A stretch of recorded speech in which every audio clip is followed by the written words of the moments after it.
So today we're going to pick up on the second plague, which is the plague of the frogs. And we're going to get into the middle of it because God already told Moses and Aaron, go and, bring the frogs up out of the Nile, and it's going to cover the land and the houses everywhere they go. It's going to be frogs. But the magicians were able to do the same thing with their magic.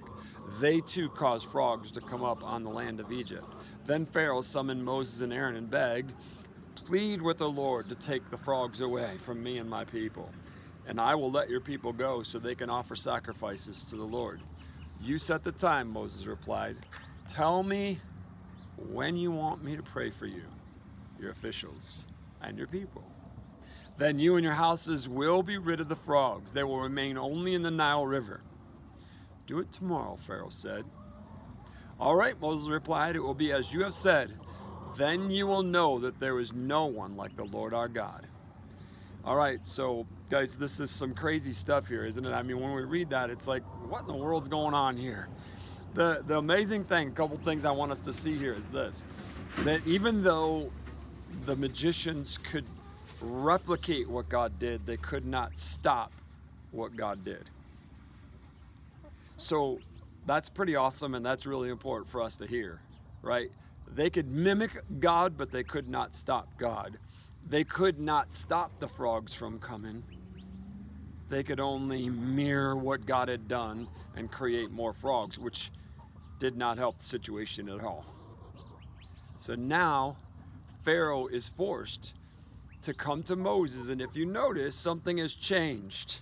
In the first conversations they had, Pharaoh said, who is the Lord that I should listen to him?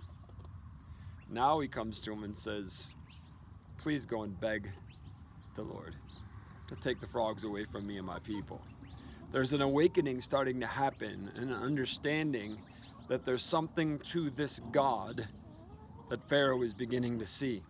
Still hard-hearted, still ridiculously crazy, arrogant, and wrong. But look, folks, it's important for us to see this, that he sees this. The other interesting thing that we would say is, and we would see in the scripture, I should say, is that Moses says, you give me the word and I will intercede for you and your people. I'll pray. And Pharaoh sets the time tomorrow. I find that fascinating, that here, dealing with this issue of frogs being everywhere in everything, Pharaoh was given the opportunity to set a time frame, and he said tomorrow.